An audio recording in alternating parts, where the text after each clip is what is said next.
Bonjour tout le monde. Voilà, mais quand même, on a dimanche. Donc, alors, je remercie le Père Alexis et l'équipe de la Fraternité missionnaire aussi de m'avoir invité à partager avec vous un thème qui m'est très cher, qui est en fait le cœur même du charisme de notre congrégation.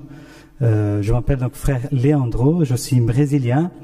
J'habite en France depuis plusieurs années, depuis 8 ans à peu près, un peu plus. Et j'étais avant dans le sud, dans le diocèse d'Avignon, là où il y a le siège de Notre-Dame de Vie. Et voilà, je suis prêtre depuis moins de 2 ans, bientôt 2 ans. Et voilà, en mission à Alençon depuis 4 ou 5 mois, pour le sanctuaire Louise-Élie Martin et aussi pour la paroisse, ou les paroisses du pôle d'Alençon. Ma congrégation, c'est les Carmes messagers de l'Esprit Saint. Donc, c'est une branche récente du Carmel, fondée, tout d'abord, la branche féminine a été fondée en 84 au Brésil, et ensuite, la branche masculine, la nôtre, c'était en 2003. Donc, c'est tout récent. Voilà. Donc, le thème qui m'a été demandé, c'était s'enraciner dans le Christ pour mieux évangéliser. S'enraciner dans le Christ pour mieux évangéliser. Je souligne tout d'abord que, alors je vais citer quelques passages bibliques, mais vous les connaissez pour la plupart, sinon je peux vous donner les références après. Ensuite, il y a certains textes que je vais citer qui sont dans le livret que vous avez là. Donc, voilà. Mais je ne vais pas à chaque fois dire les pages, parce que sinon je vais devoir moi-même chercher dans le livret. Donc en fait, vous les retrouverez après si vous voulez. Ok. Voilà. Donc les textes, c'est à partir de la page 7. Mais certains ont été choisis par moi, d'autres non.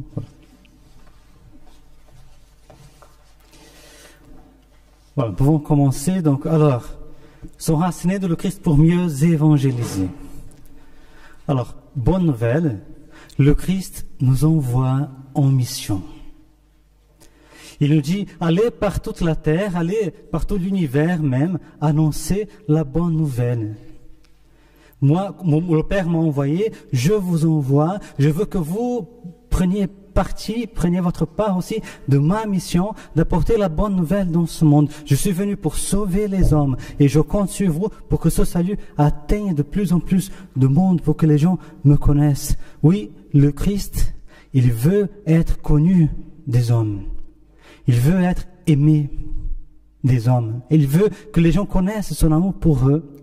Il est le Sauveur, il veut que son salut rejoigne tout homme, toute femme qui est sur la face de la terre. Et il compte sur nous, lui le Christ, avec son corps humain, son corps de chair, il allait rencontrer les gens, il évangélisait, il touchait, il guérissait.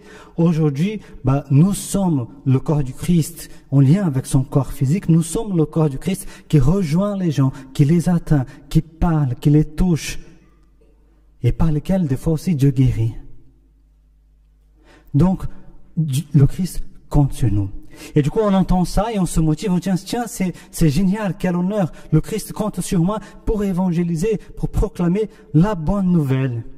Il compte sur moi. Et du coup, on se motive, on a toute la bonne volonté du cœur, on se met en route, on part en mission avec notre volonté.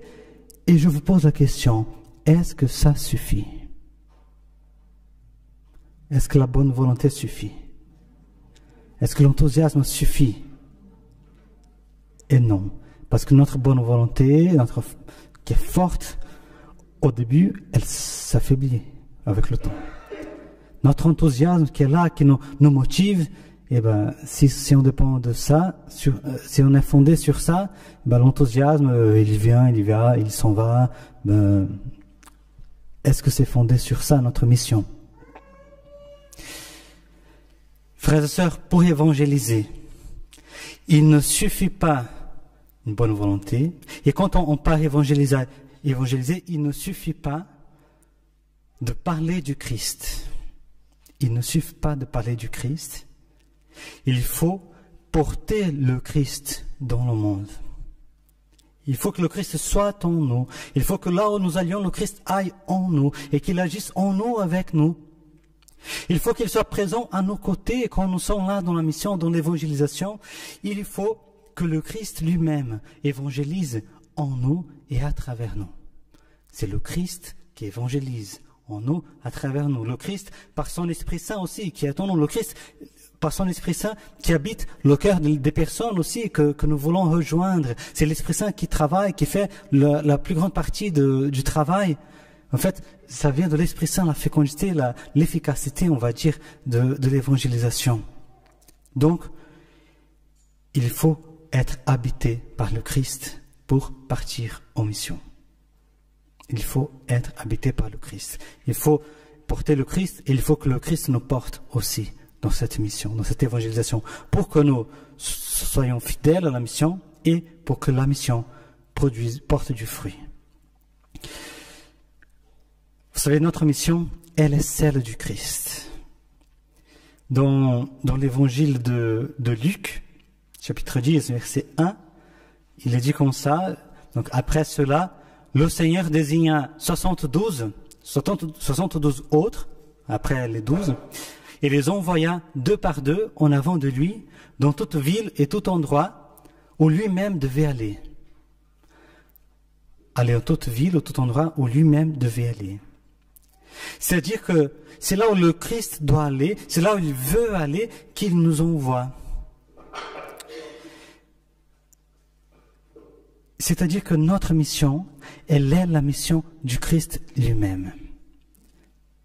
C'est le Christ lui-même qui doit aller avec nous. Nous ne sommes pas simplement des messagers, nous sommes porteurs de la présence du Christ qui habite en nous.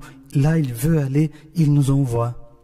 Notre mission s'enracine dans la sienne. Comme le Père m'a envoyé, je vous envoie. Et donc, pour être de vrais missionnaires, pour être de vrais évangélisateurs, il faut avant tout être unis au Christ. Si on n'est pas unis au Christ, là, on va contre le mur. Parce que, frères et sœurs, nous ne sommes pas la source de la mission. Nous ne sommes pas la source des conversions. Nous ne sommes pas la source des belles paroles que nous pouvons dire. Il faut s'unir au Christ, la source pour partir en mission. Quand Jésus appelle les 12, il monte la montagne, il dit, et c'est Marc chapitre 3, versets 13 14, il monte sur la montagne, il appelle à lui ceux qu'il choisit, ceux qu'il veut, ceux qu'il voulait. Ils vinrent à lui et il en établit 12 pour être avec lui et pour les envoyer prêcher. Il établit 12 pourquoi? D'abord pour évangéliser. Il dit, il établit 12 pour partir, porter la bonne nouvelle. Non, il dit, il établit 12 pour rester avec lui et pour partir. Rester avec le Christ, pour être avec le Christ, pour être capable d'aller prêcher l'évangile. Rester avec le Christ, être avec lui, ça veut dire quoi? Ça veut dire partager la vie du Christ, ou alors permettre que le Christ partage notre vie. C'est être un avec lui, c'est le côtoyer, c'est le connaître par le cœur, le connaître intimement. C'est être imprégné du Christ. Vous voyez, quand on côtoie souvent une personne, ça peut arriver qu'on prenne ses habitudes à elle, ou alors ses expressions. Nous, en communauté, très souvent, il y a des frères qui sortent des expressions comme ça. Je dis, tiens, mais qu'est-ce que ça veut dire cette expression que je ne connais pas? Et c'est ma langue pourtant. Qu'est-ce que c'est cette expression? Ils disent, ah, ça c'est tel frère avec qui j'ai habité pendant 1 an et qui disait souvent ça. Et du coup, voilà, je me suis imprégné de sa manière de parler. Du coup, voilà. Vous voyez? Être avec le Christ, c'est se laisser imprégner par lui, par sa manière d'être, sa manière de parler, sa manière d'aimer, de rejoindre les gens. Être avec le Christ, s'enraciner en lui, pour être capable ensuite de le prêcher. Je prêche le Christ. Je ne prêche pas moi-même, je ne prêche pas mes idées, je ne prêche pas ma générosité. Je prêche le Christ qui habite en moi, que j'ai connu, qui m'a rejoint, qui m'a sauvé. Et donc, je prends le temps d'enraciner ma vie en lui, de rester avec lui, pour pouvoir ensuite être en mission. Vous connaissez peut-être le début de la première épître de Jean, au chapitre 1, versets 1 à 3. Je vais sauter le verset 2 en fait. Saint Jean dit comme ça, Saint Jean, vous connaissez, hein, le disciple aimé, celui qui s'est reposé sur la poitrine du Christ. Il s'appelle lui-même le disciple bien-aimé du Christ. Il écrit une lettre, donc des années après, la vie du Christ sur terre. Il dit à ces gens à qui il écrit, ce qui était dès le commencement, ce que nous avons entendu, ce que nous avons vu de nos yeux, ce que nous avons contemplé et que nos mains ont touché du Verbe de vie, nous vous l'annonçons. C'est-à-dire, ce que nous avons touché du Christ. Moi, il faut se mettre dans la tête de Jean. Voilà, moi, j'ai vécu avec le Christ, je l'ai touché, je l'ai entendu, j'ai senti son amour pour moi, j'étais très proche de lui, j'étais là au pied de la croix, je l'ai vu ressusciter. Et donc, ce que j'ai entendu, ce que j'ai vu de mes yeux, ce que nous avons vu de nos yeux, ce que nous avons contemplé, ce que nos mains ont touché, nous vous l'annonçons. Donc, frères et sœurs, pour évangéliser, il faut toucher le Christ. Il faut demeurer dans ce contact avec lui. Il faut le voir, le contempler souvent. Il faut l'entendre, se laisser enseigner, se laisser instruire par lui. Et donc, ce que nous entendons, ce que nous voyons de nos yeux, ce que nous touchons, ce que nos mains ont touché du Verbe de vie qu'est le Christ. Alors, c'est ça que nous allons annoncer. C'est un Christ vivant que nous connaissons par expérience, qui habite profondément en nous par la foi. Épître aux Éphésiens, chapitre 3.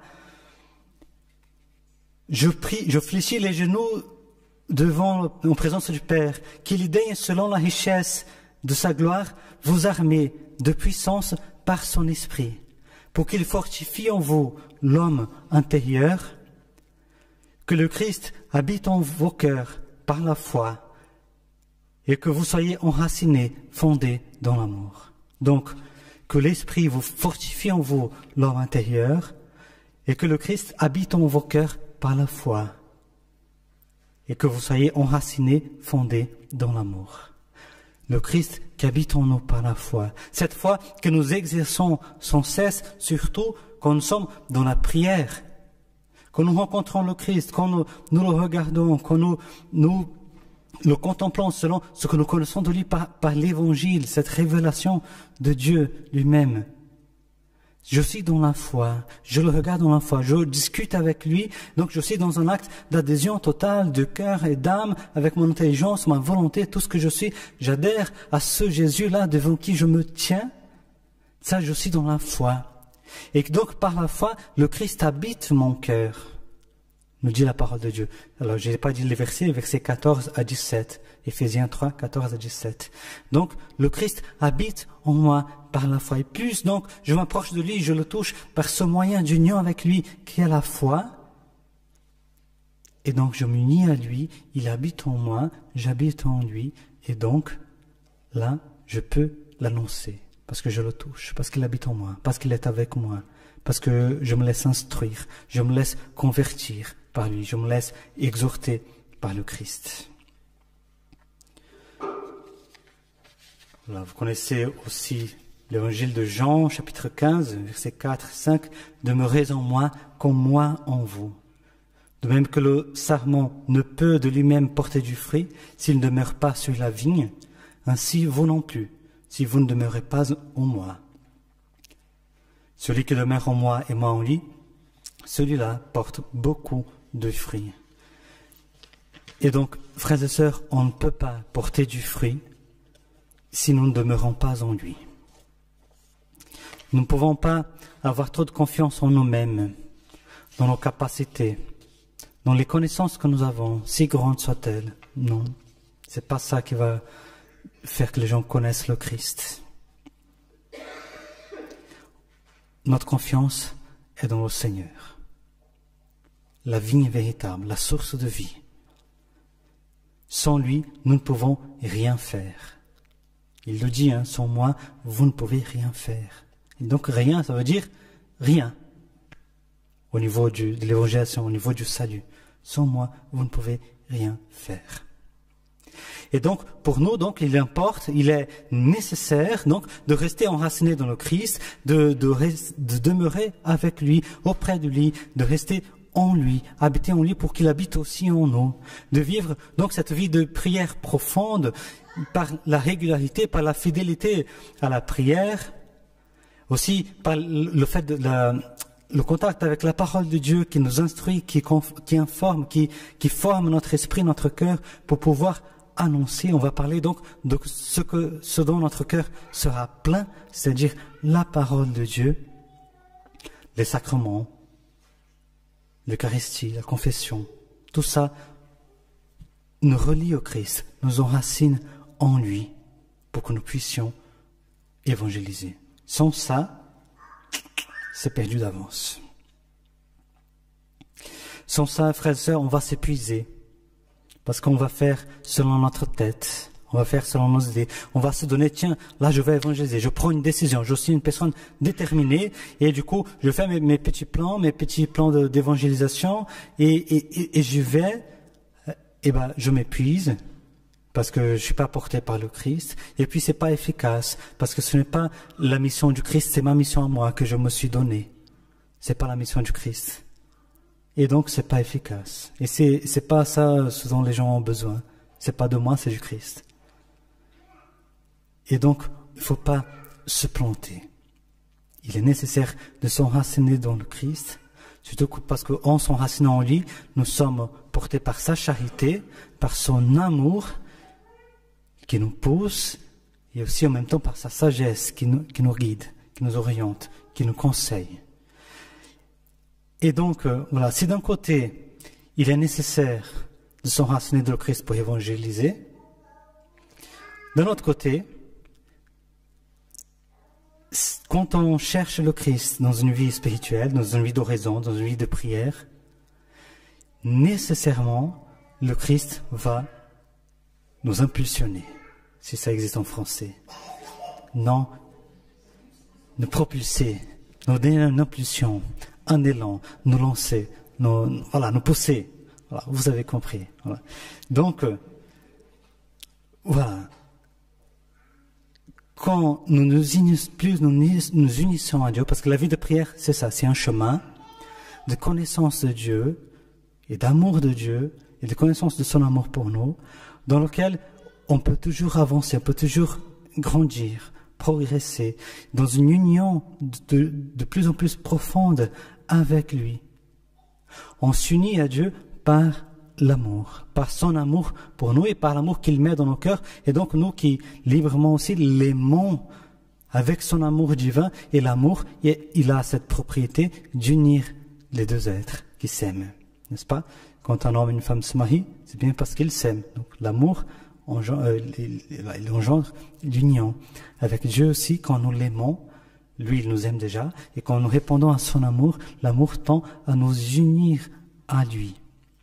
Et cette union est une union transformante, c'est-à-dire plus je m'unis à Dieu, plus je suis transformé en lui, entre guillemets, c'est-à-dire ma ressemblance avec lui, elle va être plus forte, plus claire, plus évidente.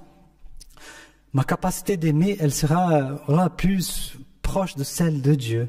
Alors que c'est vrai que la capacité de Dieu d'aimer, elle est infinie, mais justement, nous nous unissons à lui, il nous transforme, il nous donne d'aimer par son amour, avec sa charité divine. Et nous pouvons aimer avec cet amour infini de Dieu, même si notre participation, elle reste un peu limitée, mais notre amour, donc, il peut toujours grandir. Et quand donc nous avançons dans cette union avec Dieu, quand nous le cherchons, quand nous nous laissons toucher surnaturellement par lui et qu'il nous touche et le transforme, il nous donne ses lumières, sa force, nous partageons un même amour avec lui, c'est-à-dire nous l'aimons de l'amour dont il nous aime, et en même temps, nous commençons à aimer les hommes comme il aime les hommes, les personnes. Nous partageons le même amour qu'il a pour les personnes. C'est-à-dire que l'amour, la charité qui nous unit au Christ, il fait que notre volonté s'unit à la volonté de Dieu pour vouloir exactement tout ce qu'il veut Avoir une seule volonté avec lui, de manière à ce qu'il n'y ait pas d'écart, il n'y ait pas de divergence entre la volonté de Dieu et la nôtre. Et donc, tout ce qui est à lui est à nous, tout ce qui est à nous est à lui. Et donc, si Dieu est là dans son cœur, ce souci des hommes, cet amour pour les hommes, ce désir de les sauver, de les faire entrer dans le corps du Christ et donc dans l'Église, dans le ciel, dans la béatitude, alors comment moi, qui suis uni au Christ, qui j'ai une même volonté avec lui, comment moi, je pourrais ne pas aussi être habité par ce désir du salut des hommes, ce désir que les hommes connaissent le Christ. Vous voyez, c'est la charité du Christ qui habite en moi, qui impose à moi le fait que, voilà, malheur à moi si je n'évangélise pas, disait saint Paul. Malheur à moi, comment pourrais-je ne pas évangéliser si moi-même j'ai été évangélisé par le Christ? L'amour pour Dieu nous fait avoir une seule volonté avec lui, c'est-à-dire la volonté de sauver les hommes. Enfin, sauver, c'est pas nous qui sauvons. C'est la volonté, voilà, que les gens rencontrent le Christ, que le Christ puisse atteindre les cœurs pour les intégrer dans son corps, dans l'Église, pour leur donner sa vie, pour leur donner la vie en plénitude dont il est la source, et ensuite la vie éternelle aussi, qui commence déjà ici-bas. Donc, frères et sœurs, la charité du Christ nous presse, nous dit saint Paul, donc deuxième épître aux Corinthiens, l'amour du Christ nous presse, chapitre 5, verset 14. L'amour du Christ nous presse à la pensée que si un seul est mort pour tous, alors tous sont morts. Il est mort pour nous tous, afin que les vivants ne vivent plus pour eux-mêmes, mais pour celui qui est mort et ressuscité pour eux. Ensuite, dans les Actes des Apôtres, chapitre 4, versets 19 et 20, il y a Pierre et Jean qui avaient été arrêtés parce qu'ils évangélisaient à Jérusalem. Et les gens, donc, les enjoignaient, les interdisaient, en fait, de continuer d'évangéliser, de prêcher le nom de Jésus, au nom de Jésus. Et qu'est-ce qu'ils disent? Donc, Pierre et Jean de leur rétorquer. S'il est juste aux yeux de Dieu de vous obéir plutôt qu'à Dieu, à vous d'en juger. Nous ne pouvons pas ne pas publier ce que nous avons vu et entendu. Nous ne pouvons pas ne pas publier ce que nous avons vu et entendu. C'est-à-dire, déjà, vous nous interdisez de prêcher, mais soyez raisonnables. Est-ce que je vous obéis à vous ou est-ce que j'obéis à Dieu? Moi, je ne peux pas ne pas annoncer le Christ. C'est une nécessité pour moi, c'est impossible. Là, j'ai traduit les mots de Pierre des gens. Hein. Pour nous, c'est impossible de ne pas annoncer ce que nous avons vu et entendu. J'ai vu le Christ, il est le Sauveur. J'ai connu le dessein de Dieu pour les hommes. Comment pourrais-je ne pas l'annoncer? C'est une nécessité. Frères et sœurs, la véritable union avec la volonté de Dieu, elle ne nous laisse pas tranquilles. Des fois, on va dans la prière et on cherche la paix, on cherche le réconfort, ce qui n'est pas mauvais. Dieu nous donne la paix, Dieu nous réconforte. Mais si ma vie de prière, c'est seulement ça, c'est moi, voilà, avec ma vie chrétienne, moi qui cherche à m'unir à Dieu, à monter les échelles de la vie spirituelle pour être avec lui, voilà, dans la contemplation, dans la joie spirituelle de contempler Dieu. Et ça, pour moi, c'est le sommet. Une fois que j'aurai atteint là, voilà, c'est la paix complète. Eh ben non, parce que l'amour, il est toujours agissant. L'amour, il est toujours agissant. Comment aimer Dieu, ne pas aimer ceux qu'il aime? Comment ne pas travailler avec lui, pour lui? Comment ne pas chercher à lui plaire par nos actes, par nos œuvres aussi? L'amour de Dieu met en nous une sainte inquiétude, une saine et sainte inquiétude. Une inquiétude dans le sens... Alors, je vous lis un extrait de Thérèse, de l'Enfant Jésus. Je crois qu'il n'est pas dans votre livret. Il faut que je retrouve.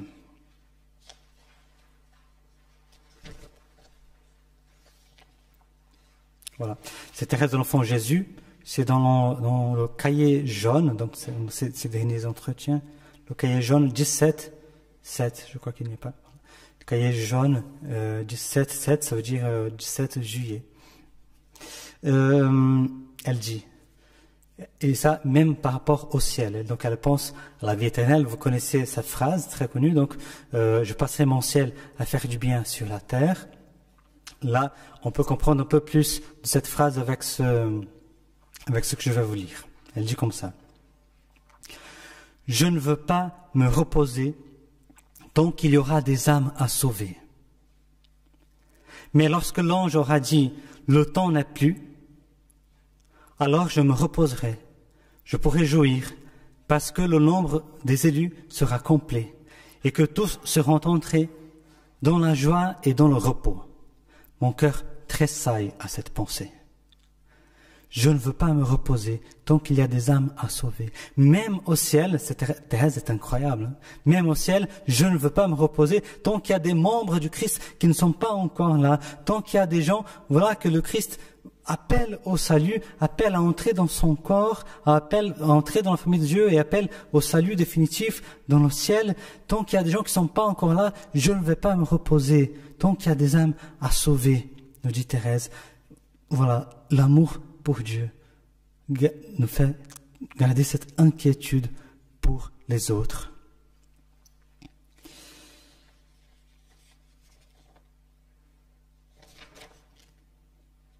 Là, vous connaissez l'histoire de la nuit de Noël, quand elle avait 13 ans. Elle dit, c'est ma conversion définitive, complète. C'est quand elle reçoit une grâce spirituelle qui l'a fait sortir d'une enfance enfantine, on va dire, pour passer voilà, à une maturité spirituelle. Donc elle dit, en cette nuit de lumière, ça vous avez dans votre livret, page 7, elle dit, en cette nuit de lumière commença la troisième période de ma vie, la plus belle de toutes, la plus remplie des grâces du ciel. Il, Jésus, fit de moi un pêcheur d'âmes. Je sentis un grand désir de travailler à la conversion des pécheurs, désir que je n'avais jamais senti aussi vivement. Je sentis en un mot la charité entrer dans mon cœur, le besoin de m'oublier pour faire plaisir, et depuis lors je fus heureuse. Le cri de Jésus sur la croix retentissait aussi continuellement dans mon cœur. J'ai soif. Ces paroles allumaient en moi une ardeur inconnue et très vive. Je voulais donner à boire à mon bien-aimé, et je me sentais moi-même dévoré de la soif d'âme. Au milieu du paragraphe, elle dit, je sentis en un mot la charité entrer dans mon cœur. Frères et sœurs, c'est la charité, la clé de la mission de l'apostolat, la charité du Christ en nous. Elle dit, j'ai senti la charité entrer dans mon cœur. C'est un don de Dieu que la charité qui nous est donnée dans notre vie spirituelle, elle entre dans mon cœur, et donc elle a senti ce besoin de s'oublier, c'est-à-dire de se détacher d'elle-même pour faire plaisir, c'est-à-dire faire plaisir, c'est pas simplement faire plaisir aux gens, mais de se donner pour les personnes et surtout pour leur salut. Je sentis un grand désir de travailler pour la conversion des pécheurs, elle dit. Et donc, face au Christ qui dit sur la croix, j'ai soif, et elle interprète ça, il dit, j'ai soif d'âme, j'ai soif de l'amour des hommes, j'ai soif que les hommes me connaissent, même qu'ils soient sauvés.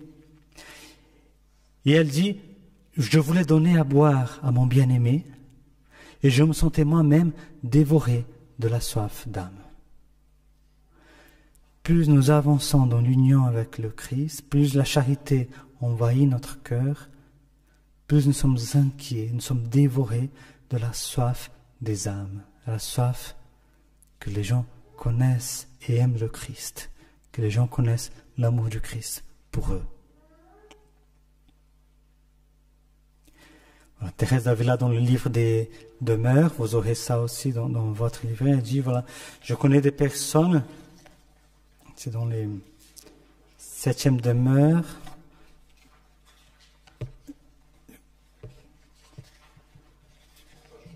page 11.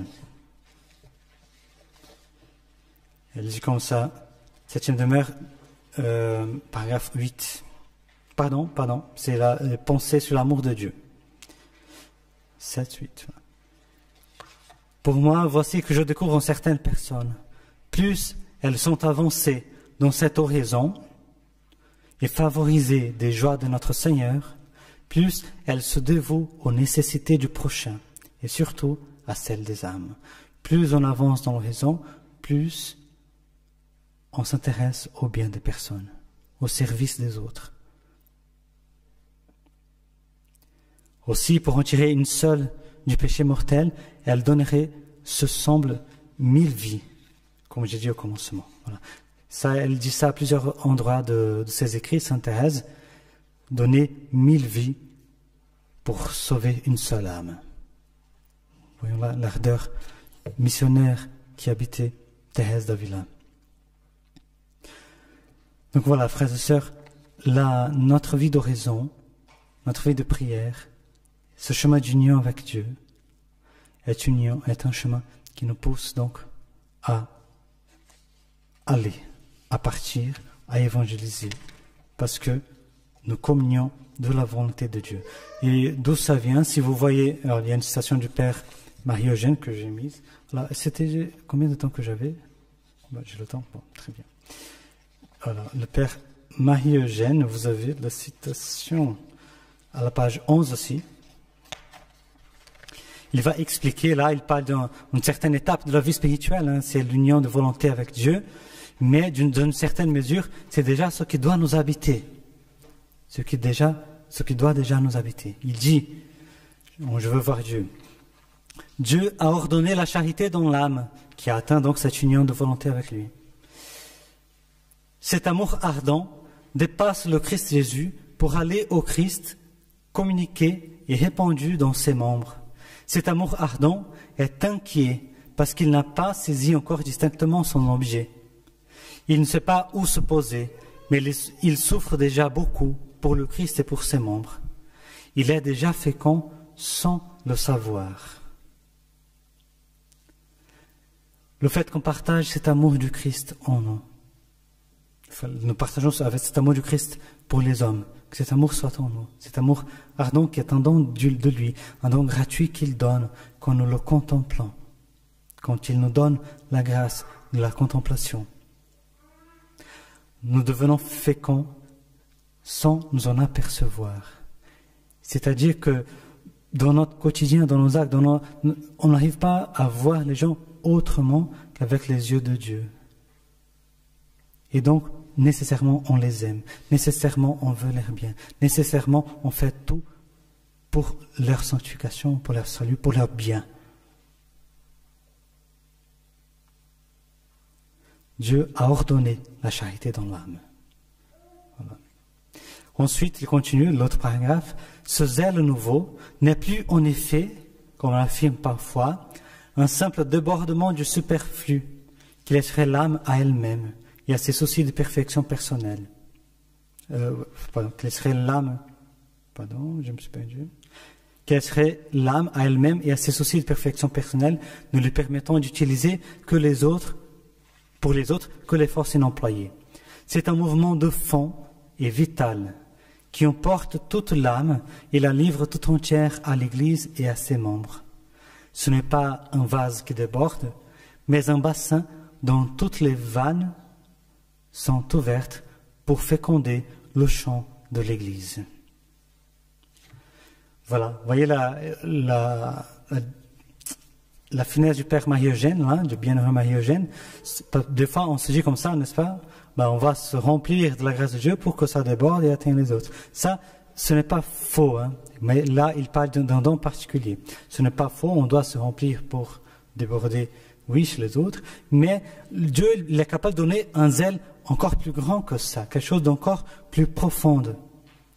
Quelque chose qui n'est pas simplement qui déborde, mais qui s'impose comme cette nécessité, voilà, comme un mouvement de fond et vital qui emporte toute l'âme. Du coup, tout ce qui est en nous, on veut donner, on veut dépenser pour l'Église, c'est-à-dire pour l'humanité, pour tous ceux qui sont appelés à entrer dans le corps du Christ, pour tous ceux pour qui le Christ a versé son sang. Donc voilà, la charité du Christ nous presse.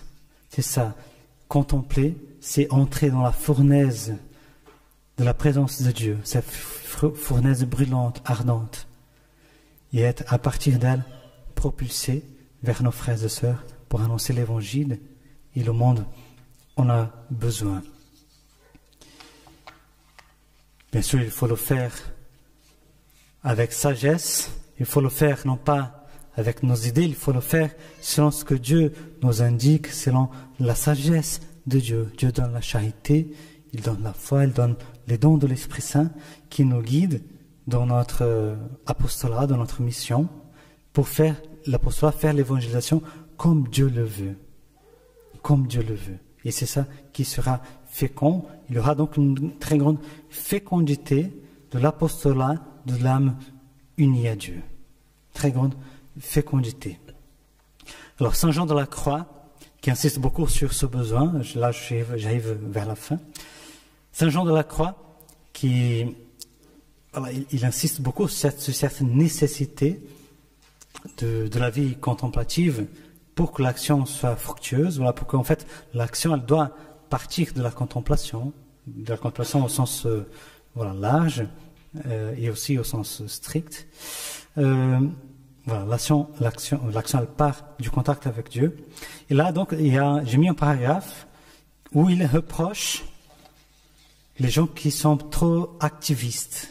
L'activisme, si vous voulez, c'est être un peu, c'est croire que nous allons donc sauver le monde entier. Nous devons nous donner à l'action, à l'évangélisation, à la mission.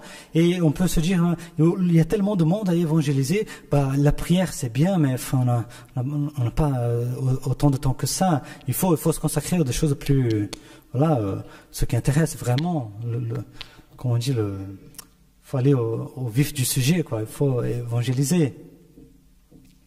La prière c'est bien, mais enfin. Alors, quand on fait ça, c'est-à-dire, on s'appuie sur nous-mêmes, sur nos forces. On croit que c'est nous qui faisons finalement. Et que plus on agit, plus ça sera fécond. Et pas forcément. Si on n'agit pas avec Dieu, Saint Jean de la Croix dira, c'est pas efficace, ça ne fait rien de bon, et même ça cause du tort, ça fait du tort. On va lire ce paragraphe, page 10. Dans le Cantique spirituel, il dit qu'ils y prennent donc garde ceux qui sont très actifs et qui pensent embrasser le monde avec leurs prédications et leurs œuvres extérieures. Il serait beaucoup plus utile à l'Église et beaucoup plus agréable à Dieu, sans compter le bon exemple qu'il donnerait, s'ils passaient ne serait-ce que la moitié de ce temps à se tenir avec Dieu en oraison, même si la leur n'est pas aussi élevée que celle dont nous parlons. Certes, grâce à leur oraison, et ayant puisé en elle des forces spirituelles, ils feraient davantage et avec moins de peine et en une seule œuvre qu'en mille. Agir autrement, ce n'est que frapper du marteau, faire seulement un peu plus que rien, parfois rien du tout, et même parfois du tort. Que Dieu nous épargne de voir le sel commencer à s'affadir, car bien que du dehors il semble qu'on fasse quelque chose, en réalité il n'en sera rien, tant il est certain que les bonnes œuvres ne se peuvent accomplir que par la force de Dieu.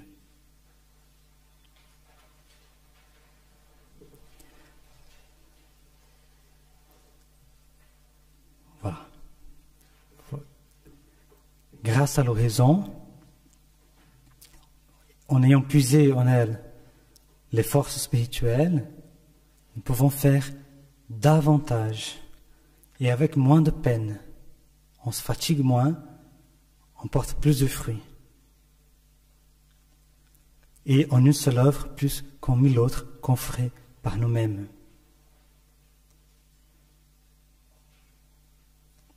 Voilà, c'est Dieu qui donne la fécondité à notre action. Donc il faut, ça c'est une nécessité, chercher l'union à Dieu pour être dans la mission, pour ne pas se fatiguer en vain, pour ne pas perdre de temps.